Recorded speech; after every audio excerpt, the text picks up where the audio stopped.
Chief Executive John Lee visits residents in Yau Ma Tei ahead of the Lunar New Year. A record 335 million travelers crossed Hong Kong's borders last year.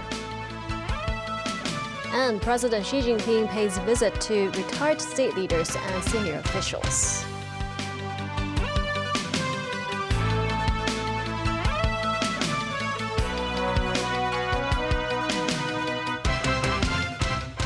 Good evening and thank you for joining us. Ahead of the Lunar New Year, Chief Executive John Lee visited senior citizens and other residents in Yau Ma Tei this morning, pledging that his administration will continue to prioritize community work. Samantha Lee tells us more. Chief Executive John Lee visited Prosperous Garden this morning, a housing estate developed by the Housing Society in Yau Ma Tei. He was accompanied by Secretary for Labor and Welfare Chris Soon and Secretary for Home and Youth Affairs Alice Mack. Upon arrival, he was surrounded by tourists who were visiting the former Yau Ma Tei police station, a popular tourist attraction in the district. Many requested to take photos with the chief executive.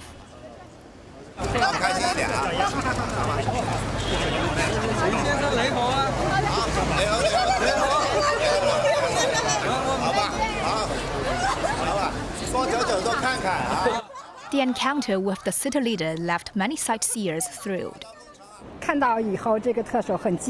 What impressed these tourists from Jiangsu was that she was able to interact closely with the chief executive. Lee then moved to the estate's podium to chat with seniors.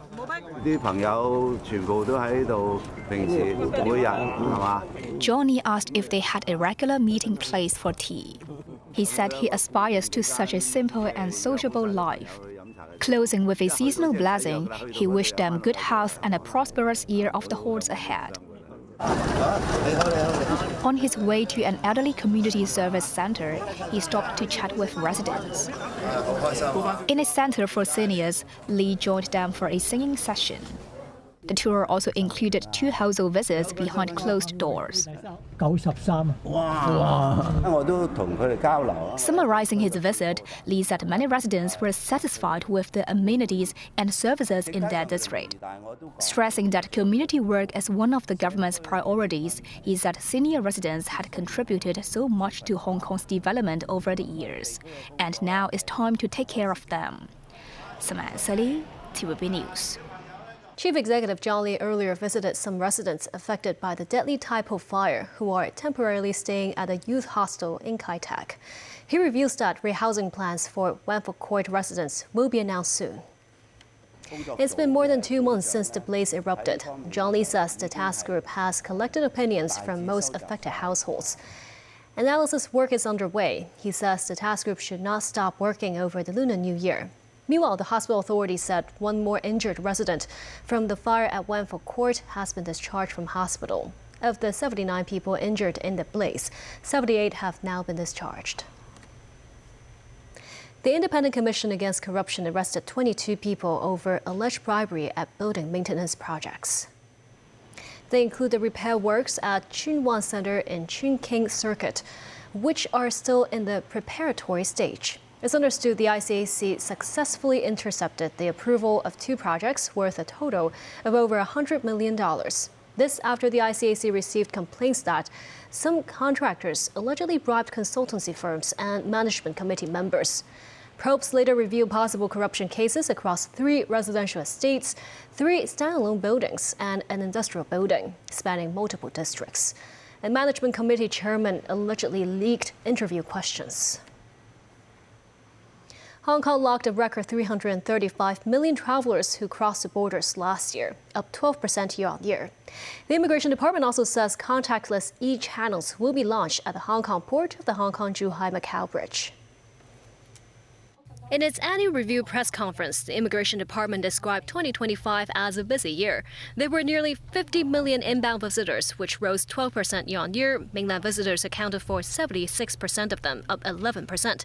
To cope with rising passenger flows, there will be 12 new e-channels added to the airport in the first quarter, while the Hong Kong-Zhuhai-Macau Bridge will see the rollout of contactless e-channels in the second quarter. The system will take pictures of travelers' face and compare it with a database in real time, a process that takes just 5 seconds, 2 seconds faster than the current e-channels. The first phase of the scheme is expected to be open to eligible Hong Kong residents.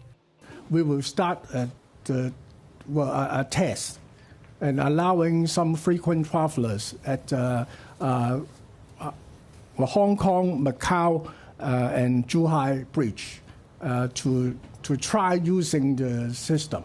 And hopefully the system can be implemented formally very soon. Last year, the Immigration Department conducted nearly 20,000 law enforcement operations, leading to the arrest of about 3,700 people. Last year, 2,600 non-refoulement claimants were also deported from Hong Kong. Regarding the recent rise in non-refoulement claim numbers filed by Indonesian nationals, Director of Immigration Benson Kwok says the department has been working with the Indonesian government to address the situation. Last year, 32,000 people were refused entry into Hong Kong. 85% involved suspicious entry purposes, including suspected attempts to work illegally in Hong Kong. President Xi Jinping paid visits to retired state leaders and senior officials ahead of the Lunar New Year. Among those visited were former General Secretary Hu Jintao, former premiers Zhu Rongji and Wen Jiabao, former Standing Committee member of the Political Bureau Song Ping, now aged 108, as well as Tong Chi-hua, Vice Chairman of the Chinese People's Political Consultative Conference, who's also the former Chief Executive of Hong Kong. They expressed their gratitude and pledged support for Xi Jinping as the core of the Communist Party. Compared with last year's list of visits, 5 names are missing this time. They include former Vice Chairman of the Central Military Commission, Xu Qiliang, who passed away in June last year. According to media reports, the U.S. government has moved to stop tech bans on China to pave the way for President Donald Trump's prospective visit to the country this April. Danny Zhou has details. Citing sources, Reuters reported that Washington is to put on hold several measures targeting China's key technologies. These include prohibiting China Telecom's operations in the U.S., restricting China's sale of its devices to U.S. data centers, sales ban of routers made by TP-Link on American soil, limiting online operations of China Unicom and China Mobile, as well as prohibiting the sale of Chinese electric vans and buses. While some pointed to the possibility that the suspension will make American data centers and other critical technologies more subject to so-called Chinese threats, the U.S. Commerce Department indicated authorities will continue to leverage their power to tackle national security risks posed by foreign technologies. In response, the Chinese embassy in Washington made clear that it opposes the weaponizing of trade and tech issues. At the same time, the embassy says China eagerly welcomes collaboration with the United States to make 2026 a year of significance for both sides to explore mutual respect, peaceful coexistence, and women cooperation. Earlier, U.S. Treasury Secretary Scott Bessent stated that preparations were underway for another round of economic and trade talks with Chinese Vice Premier Li Feng ahead of Trump's China visit. Danny Zhou, TVB News. 2 Mexico flagships loaded with humanitarian aid entered Havana harbor. This as Cuba's longtime ally made good on a promise to assist after Washington threatened tariffs on countries that send oil to the country. Danny Rao has details. The shipment from Mexico arrives just days after the island's government announced increasingly strict rationing measures to confront U.S. efforts to cut off Cuba's fuel supply. Washington in January threatened tariffs on countries that supply oil to the island, saying Cuba poses an extraordinary threat to U.S. national security. Havana has denied these claims. Mexico announced the aid delivery after halting shipments of crude and refined products to Cuba in mid-January, under pressure from U.S. President Donald Trump's administration. Mexico's government said the ships carried a cargo of more than 814 tons of supplies destined for the civilian population of the island of Cuba. It said the cargo included liquid and powdered milk, meat products, cookies, beans, rice, tuna in water, sardines and vegetable oil, as well as personal hygiene items. Mexican President Claudia Sheinbaum said as soon as the ships return, her government will send more support of different kinds. Her administration noted it still plans to send 1,500 tons of beans and powdered milk. Sheinbaum had said Mexico has told the United States it seeks to promote peaceful dialogue and ensure Cuba can receive oil and its derivatives for its daily operations. Donald TV News.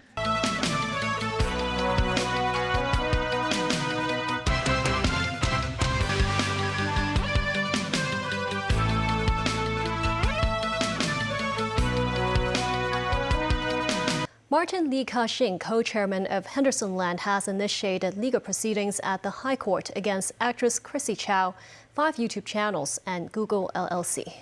In a personal statement, Li said he is suing Chow for defamation and harassment, alleging that she sparked false rumors about him. He stressed that he does not know Chow and has no relationship with her. At the same time, Li is also suing the 5 YouTube channels and Google LLC, saying he hopes to curb what he described as an unchecked culture of online bullying. He said the legal action was taken to clarify the facts and to protect his personal and family reputation. Police busted a drug trafficking ring that sold cannabis through social media platforms. 10 people were arrested. In the operation, officers seized about 78 kilograms of suspected cannabis and cannabis-related products, with an estimated market value of over $16 million. The Narcotics Bureau of the Force said it identified a Telegram chat group in December last year that frequently posted ads promoting products including cannabis-infused cookies and sweets. Undercover officers later identified the group's operational base in Mongkok and a drug storage warehouse in Fo Tan. On Wednesday, officers arrested 8 men and 2 women aged between 22 and 42 in connection with the case. 9 of them were charged with conspiracy to traffic in dangerous drugs and trafficking in dangerous drugs. The remaining suspect has been released on bail pending further probes. Chinese Foreign Minister Wang Yi has reached Germany as he's set to attend the 62nd Munich Security Conference. The security conference will be held from today to Sunday in Germany, with leaders from multiple countries attending. An academic in international relations says how China and the United States handle their relations with Europe will be front and center in this year's meeting. The annual Munich Security Conference is being held from Friday to Sunday. Security has been tightened in and around the hotel hosting the event.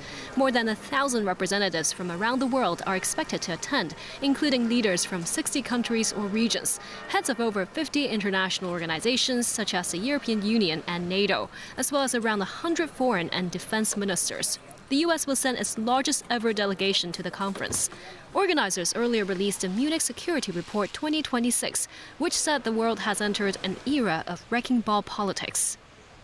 The report argues that Washington has deviated from fundamental elements of the existing international order, bringing wide-ranging impacts to Europe, the Indo-Pacific region, and areas such as global trade, development cooperation, and humanitarian assistance. The report calls for efforts to explore governance approaches that are less dependent on U.S. leadership. Martin Chung, associate professor at the Department of Government and International Studies of Hong Kong Baptist University, says the Greenland situation has undermined the collective defense alliance in the West. He said if a partner could potentially become an aggressor, it raises questions about trust. Foreign Minister Wang Yi will also attend the conference following his visit to Hungary. Chung says China received much appreciation during its participation in last year's Munich Security Conference, which demonstrated Beijing's stability and maturity. However, Europe does not automatically regard China as a natural ally. He added that deteriorating U.S.-Europe relations do not necessarily mean Europe will pivot towards China, and Beijing would need to take concrete actions to win support. U.S. President Donald Trump's administration revoked a scientific finding that long has been the central basis for Washington's action to regulate greenhouse gas emissions and fight climate change. Yan Yu Rao tells us more. The rule finalized by the U.S. Environmental Protection Agency rescinds a 2009 government declaration known as the Endangerment Finding that determined carbon dioxide and other greenhouse gases threaten public health and welfare. The endangerment finding by former U.S. President Barack Obama's administration is the legal underpinning of nearly all climate regulations under the Clean Air Act for motor vehicles, power plants and other pollution sources that are heating up the planet. U.S. President Donald Trump called the move the single largest deregulatory action in American history by far. Effective immediately, we're repealing the ridiculous endangerment finding and terminating all additional green emission standards imposed unnecessarily on vehicle models and engines between 2012 and 2027 and beyond. This action will save American consumers trillions of dollars and will lower the average cost of a new vehicle by close to $3,000. Think of that. During my campaign, I promised to cut 10 old regulations for every new regulation. And we've exceeded that. We've instead done it 10 regulations. We were able to cut 129. So now we cut 129. So think of that. While many industry groups back the repeal of stringent vehicle emission standards, others have been reluctant to show public support for rescinding the endangerment finding because of the legal and regulatory uncertainty it could unleash. Legal experts said the policy reversal could lead to a surge in lawsuits known as public nuisance actions, a pathway that had been blocked following a 2011 Supreme Court ruling that greenhouse gas regulation should be left in the hands of the Environmental Protection Agency instead of the courts. Several environmental groups have said they will challenge the reversal in court, setting off what could be a years-long legal battle up to the Supreme Court. Future US administrations seeking to regulate greenhouse gas emissions would likely need to reinstate the endangerment finding. General TV News. A male passenger had his watch valued at $300,000 stolen aboard a flight from Abu Dhabi to Hong Kong yesterday. The watch was reportedly placed in the man's backpack in the overhead compartment above the victim's seat. A 40-year-old local woman and a 32-year-old mainland man were arrested on suspicion of theft.